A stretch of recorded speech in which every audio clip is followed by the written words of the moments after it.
So I just had this idea on the back end of that other video, and I suppose I've got to talk about that one now. Well, this is a more comfortable chair. I should sit here more often. This is the full comfy chair. Oh yeah. No wonder the missus likes this one. I might get one for myself now. I just want to talk about role models. I was just sort of saying at the end of the last video that I've got my grandparents, both of them, as being role models. You know, like my grandfather would say to my dad would bring home friends, and they weren't, you know, some people wouldn't allow their kids to play with married kids and stuff like that. You know, and that was just how things were back in the day, all right? But my dad, you know, like these married fellas, and they'd come home and play with them and stuff like that, and it wasn't a problem in our family. And I know my dad would bring home certain fellas, and it wouldn't necessarily be married fellas, but there were certain fellas that were considered bad, or some bad kids or something like that. And he'd say to my dad would say to his father, my grandfather, "Oh, what do you think he's like?" And my grandfather was an awesome judge of character. He knew who all the good people were. I reckon he possibly could have been an INFJ, you know what I mean? And I wouldn't be surprised if my grandmother was the same. You know, I have never thought about that.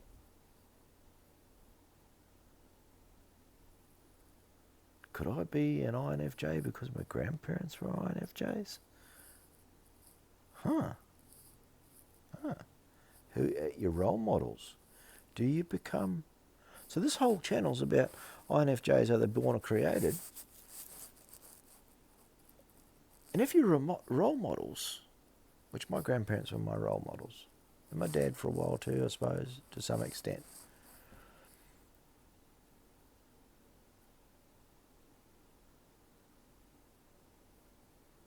Could your role models affect, you know, the personality types of your role models affect what personality type you get to be?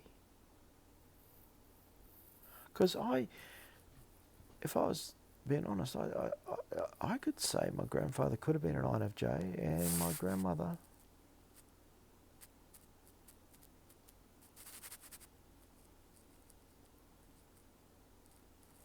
Well, let me say this. My grandfather would say to my dad, and my dad would come as a little kid to him and say, "Hey, Dad, what do you think about this kid?" And my grandfather would say to him, "You go and ask your mother. If you want to ask, you want to know what anyone's like, you go and ask your mother." But he, in his own right, was the most awesome judge of character there was. But he revered her judge of character even more. So, could they have both been something like INFJs? They were both very nice people. Very real.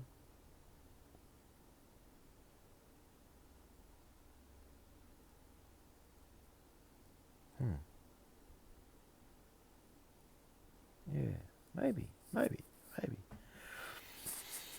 So they're my role models, and then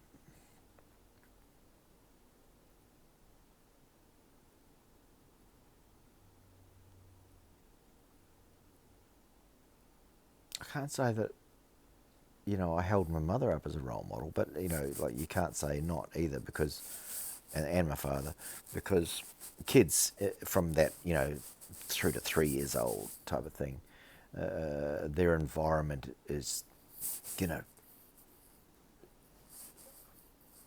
you're going to get all their social cues and stuff like that. My dad had lots of parties. He had lots of really good mates that would come round. Did I tell you I was a bartender at the age of 5? Yeah, I was a good bartender too, I tell you. Over where we're from there in New Zealand,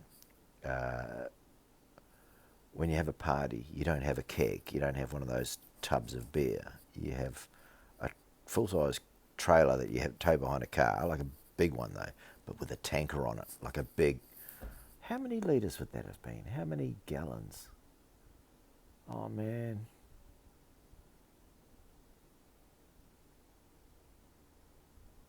It's more than 1,000 litres. At least 1,000 litres. The size of the tanker. And it would be all chilled up, I suppose. How did they do that? How did they get it cold? Maybe you didn't worry about cold beer so much in those days, right? But yeah, my dad would have these parties, and he had a lot of really good mates, like they'd go hunting with, like real salt of the earth, awesome people. And so some of those people, you'd learn some of the social cues that, throw us kids around and all that sort of that stuff, do all the aeroplane things, all that stuff, so. Do you want to hear the story about me being a barman at 5? Well, my dad had all these big parties because like I said, he was like the charismatic person that everyone loves, and he still does. He still does have those parties, and everyone still loves them. So this would have been more than 50-person party. More than 50-person party, yeah, at least. So in the backyard we had the mini tanker full of beer, the tap off it, all pressurised and stuff. I don't know if it's pressurised. You probably only need gravity when you got a tanker like that. Maybe. But what you do is you fill up jugs and you take it around, and everyone's got a jug and they're drinking, pouring that into their glasses and that sort of thing. And the party was more around the side of the house. There would have been some sort of barbecue there or something like that, or a pig on a spit or something like that, the old rotational pig on a spit or lamb on a spit or something like that. They were always a feature, that and the old hungies, dug into the ground and all that sort of thing. But I don't remember this one being a hungy. It could have been a pig on a spit or something, or at least a barbecue, but nothing's underdone with me dad. It go big or go home. And so I was very good at reading the room as a young barman, INFJ barman. That'd be a good job for an INFJ, wouldn't it? Barman. Bar person. Whatever.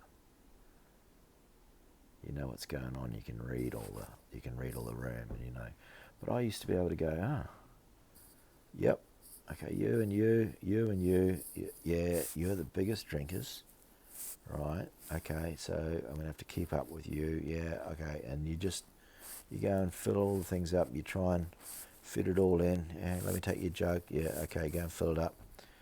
And I was a cheeky little shit at 5 years old.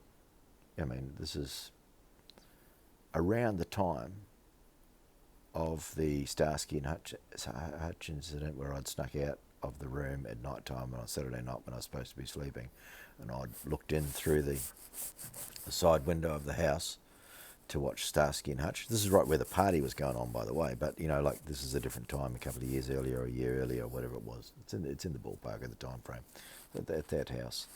And where I'd watched Starsky and Hutch, seen all the Muppets get away with, the Muppet cops couldn't, I don't know how they won all the time, because they weren't smart enough to the criminals should have won every time, because they were much smarter. There was just, look, anyway, I had to lie in bed at night and work out whether I was going to be good and evil based on Starsky and Hutch.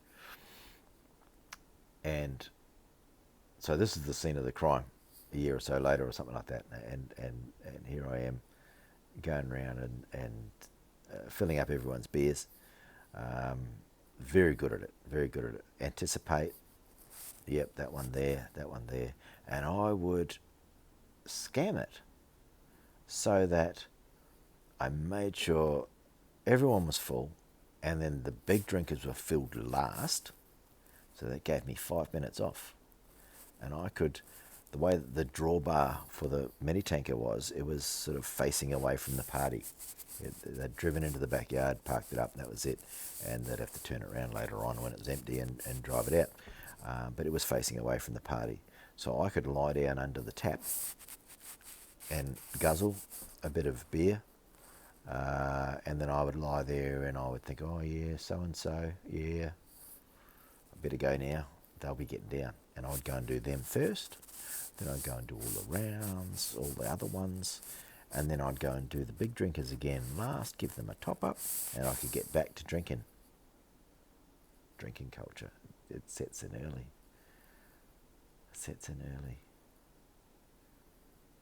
And then after a few sessions of that, I mean, I would have been, my barman duties, I would have had an hour and a half, 2 hours in for sure, doing a good job. My mother caught me, and you know how they grab you by the ear? It was this ear too, by the way. I remember it was this ear. She dragged me around, dragged me like I was a little rag doll back round to the party in front of everyone. And she's yelling at my dad, calling out his name. Look what you have done! Look what you have done! I was appealing the whole thing, because she said, go to your room, go to how you have to sleep it off. And I'd be arguing, but I'm not even drunk. Maybe I'd heard that before from my father. She'd picking on for something, and then, I'm not even drunk. What are you talking about? And I wasn't. I might have been drinking a few drinks there, but a 5-year-old kid drinking beer. I've always been able to hold my liquor too. I think if you start early, that's the trick. Just saying. I don't drink anymore. I've given up now. It's almost 3 years. Started in a dry July for the hell of it, for no real reason, and then I really saw through the drinking culture. I'm gonna talk about drinking culture one day. I just want to try and make sense of it. It's a mob that you don't want to go against, though. Well, they'll turn on you. Oh boy! But you don't want to be one of those,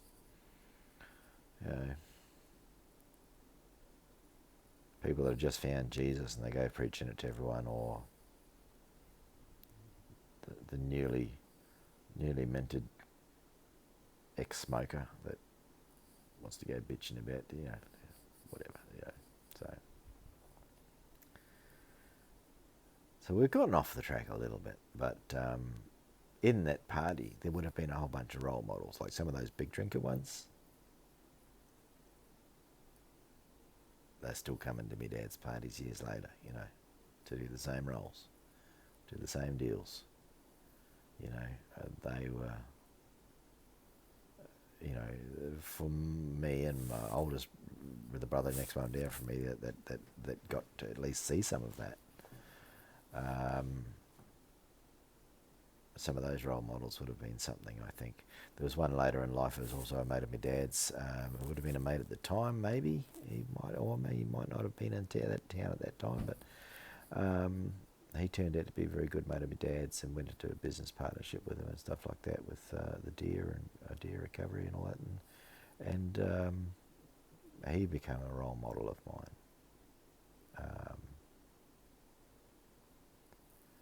And it's funny who the role models are. Like, this fella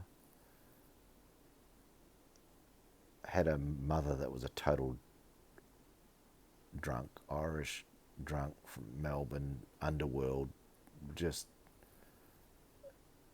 absolute total drunk, like probably would have, some of the things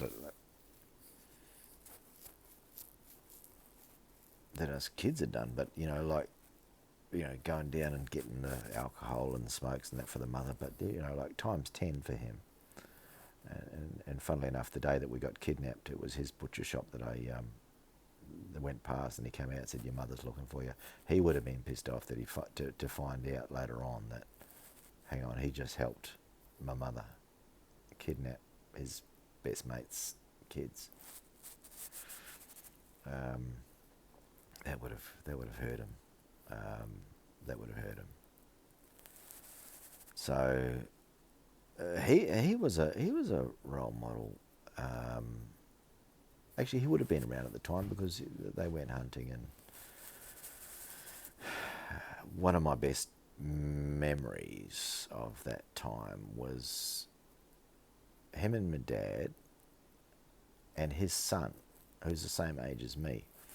We were both blonde hair and blue eye at the time, little kids that would have been 4 or 5.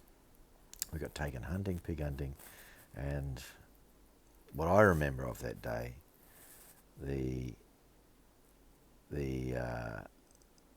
pig coming running down this ridgeline, running straight towards us like it's going to take us out, and it would have taken us out, 100% it would have taken us out. And there was shooting to try and stop this pig taking us out. Like, you couldn't run away from it. It would have got you. It was on a mission. And I remember my dad sort of pushing me behind him, say, "Hey, get down, boy, stand behind me." And my dad was a good shot, as am I. It turns out I'm a better shot than him. He didn't like that when he found that out later. He didn't like that. Am I going to tell you about that now? How does that fit into INFJ Bc? Yeah. Anyway, this pig coming down the ridge, and so my dad and his mate, who was also destined to become a role model for me, that I would actually place higher than my dad, actually. Just saying. Let me try and paint the picture on that. But he, they were both shooting, and it was my dad that shot it in the end. I remember the shot. I was right behind him, and it was from here to there. From here to there. You can't see how far that was, but it wasn't very far. A couple of car lengths.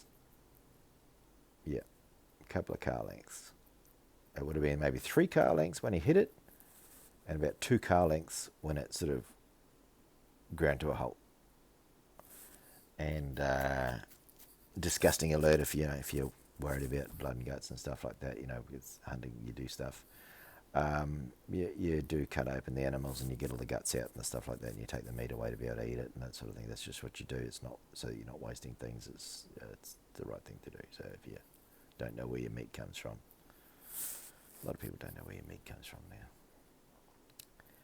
But it turned out that this was a sow, a female pig, and had 7. I think it was 7 or 9. I can't remember the number. It was 7 or 9, one of those 2 numbers. And there was a picture. I don't remember a picture being taken, but I remember the stump. There was a tree stump there, and we've placed all these little piglets that were inside the sow. Unborn piglets. That would have been why she was so angry. Yeah.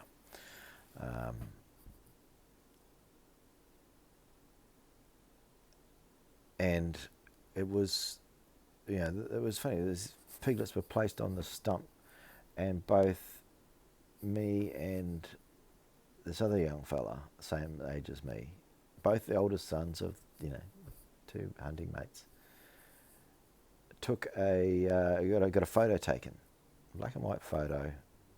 I saw this many years later, and this photo means so much to me,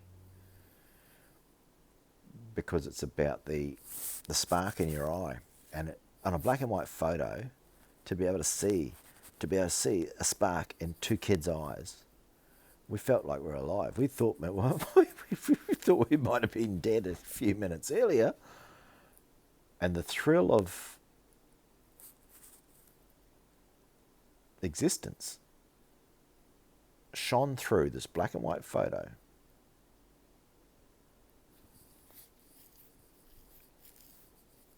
And I already had the idea of one day trying to talk about, why do people try to take the spark out of people's eyes? Why do people try to fuck people up? Oh, that kid looks happy. We can't have that, all these stepfathers and stepmothers and just uncles, and why do people have to, teachers and bosses and people that are bitter about their own shit, and why can't they just try and help people, make people make people better, make the world better. Why can't they do that? But no, they don't. So when I saw this years later, I was like, oh, I need to get a photo of that, and I didn't at the time. And he's dead now, and I'm trying to get that photo from his wife or the oldest kid, which was in that photo. And I wonder if the next part of the story goes to maybe why they've never got that picture. I've asked my brother just to try again just the other day because he's going down to visit some of them for some party. Someone's 50th. I think the next one down's girl's 50th. So, yeah. So I hope he brings it up because I do want to build a story around all of that. Why do people have to take the spark out of especially kids? But why do people try to break people's spirit? You know, is it like, why do people try to break horses? Why do people try to tame things? Why do females try to tame blokes, like the ones that are a bit dangerous? Why do they try to tame them? What is that about? Anyway, the next part of the story, somehow we're talking about mentors, but we've sort of got off the subject a little bit, is that and I think it was the same time, it might not have been the same time, because I seem to remember there was something about a deer on the bonnet of the Land Rover, but maybe it was a pig. Anyway, if it's not that time, it's another time. We're out, same deal, out hunting with the same people. And our job as kids, after a hunt, was to sit in the Land Rover and wait. And then now and then you'd get bought out a little Shirley Temple or some little lemonade and raspberry drink. You'd say to the barman, "Oh, you got the kids waiting in the car, mate. You get a little, you take a little raspberry drink out to the kids, and they wait in the car park patiently for hours, while the boys have a beer and talk about their hunting prowess. And hey, that's just how it is everywhere, Don't mock what you don't understand, people, if you don't understand it. That's just how it is. Right or wrong, that's how it is. And so apparently me and the other fella got into a fight and I beat the shit out of him. I don't remember. I have no recollection of that fight. I remember a lot of stuff. I don't recollect a fight with him, beating the shit out of him. And apparently he went home to his mum and, I'd beaten him up. And so from that moment on, she never liked me. Well, that's sort of understandable when she's a certain sort of person, but a little bit. Her little golden boy got beaten the shit out of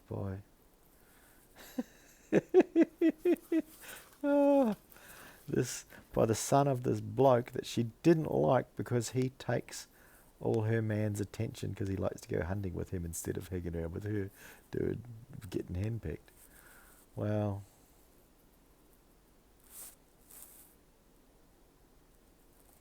why are you going to go and get with all these crazy women?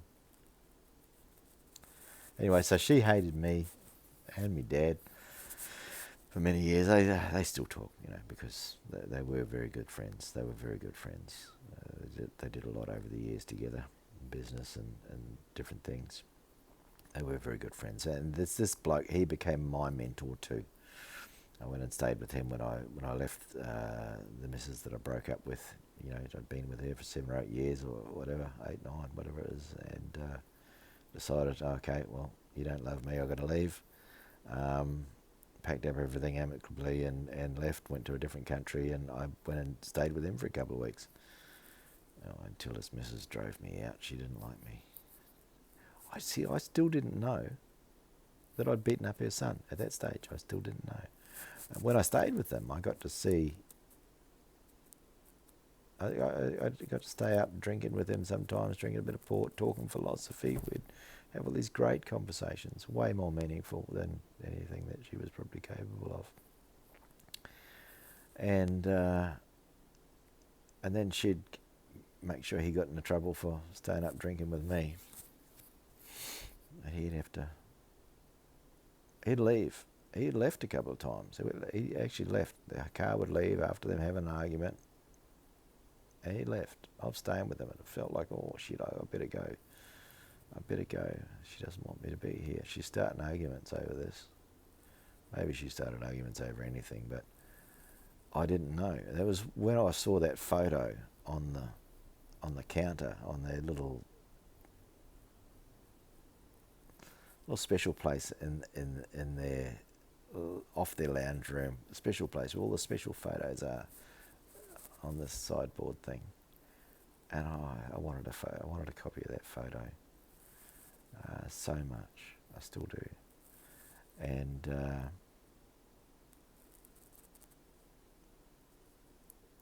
I talked to him about that, you know. He never said anything about me beating up his son in the car park afterwards in the Land Rover. He never brought that up. And then when I went to his funeral, it might have been 10 years ago now, maybe. When I went to his funeral, I went to the wake thing afterwards, and sort of for the first time I was able to. I'd seen the son before. I'd been into. I lived in the same town. When I was with that bird, the one that used to be the ex-lesbian that was in love with her, still in love with her ex-boyfriend that used to be the cop. She tried to kill herself in front of him and all that. I told you that story, right? Well, when I was with her, we happened to be in the same town as this fella. He was a professor or something, and at one of the universities. And he was with a new bird at the time. I don't think they had kids yet. But went round and had, a cup of tea and all that sort of thing with them. Said g'day, all that sort of stuff. He never mentioned anything about being beaten up then. But when I come to his dad's funeral and the wake part of it afterwards, which was actually at his university. Actually, he was a professor at this university, and they've gotten the university grounds had offered some part of the thing for the function afterwards, and he was with a mate of his, and he said g'day and all this, and I was there with my brother and probably my dad. And he brought up this thing, introduced me to his mate that I may have known from way back. It was from the same town, gone to the same town where we were talking about how you go to this new Maori school, and the first thing they do, the Maori boys will get around and kick the shit out of you. They say you're going to give you your beans, boy, and well, that was just normal going to a Maori school. You just even though on mother's side of plenty of Maori in it, you get the shit kicked out of you because you look white. Anyway, so that was a bit of a laugh. And he introduced me to his mate, and he said, "Oh, hey, yeah, this is the fella that kicked the shit out of me in the back of the Land Rover. Do you remember that?" And I'm going, "No." He told me the whole story. Obviously, it was a big deal for him, but I don't remember it all. All right, I'm out. That's probably one of my best mentors. Okay, I'm out.